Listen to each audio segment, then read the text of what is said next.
There are youngsters like cockroaches.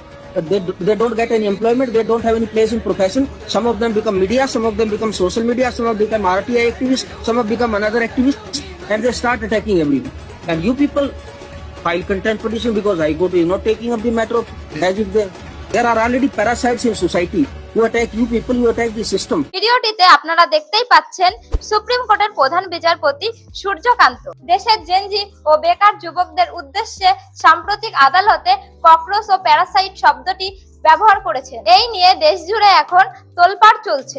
তাহলে সংবিধান অনুযায়ী একজন বিচারপতির আদালতে বসে এই ধরনের মন্তব্য করা কি উচিত হয়েছে? এই বিষয়ে ল অফ জুডিশিয়াল কন্ডাক্ট কি বলছে আসুন জেনে নিন। 1997 সালে ভারতের সুপ্রিম কোর্ট একটি আচারবিধি পাশ করেছিল যার নাম ছিল restatement of values of judicial life. এই আচরণ বিধির মূল কথা ছিল একজন বিচারপতির এজলাসের বাইরে এবং ভেতরে সবসময় শান্ত, সংযত ও ধৈর্যশীল হতে হবে। তার ভাষা ও আচরণে যেন আদালতের সর্বোচ্চ মর্যাদা প্রকাশ পায়। তাই নীতিগতভাবে দেশের সর্বোচ্চ আদালতের বিচারপতির মুখ থেকে এই ধরনের অবমাননাকর শব্দ ব্যবহার করা একদমই উচিত হয়নি। কারণ একজন অপরাধী বা ভুয়া ব্যক্তির বিরুদ্ধে আইন অনুযায়ী আদালতে কঠোরতম রায় দেওয়া যায়, কিন্তু দেশের সর্বোচ্চ পদে বসে কাউকে আরশোলা বা পরজীবী বলে উল্লেখ করা আদালতের নিজস্ব গাইডলাইনের পরিপন্থী। এবং এই মন্তব্যের পর যখন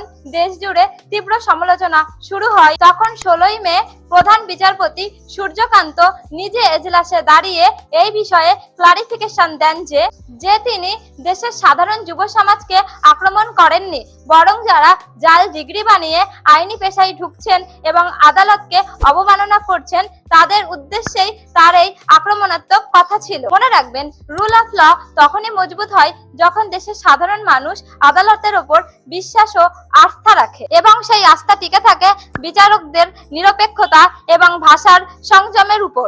আদালত অন্যায়ের বিরুদ্ধে গর্জে উঠুক, কিন্তু ভাষার মর্যাদা যেন ক্ষুণ্ণ না হয়। এই বিষয়ে আপনাদের মতামত কমেন্ট করে অবশ্যই জানান এবং আইনের সঠিক তথ্য জানতে আমার এই পেজটি ফলো এবং সাবস্ক্রাইব করুন। ধন্যবাদ।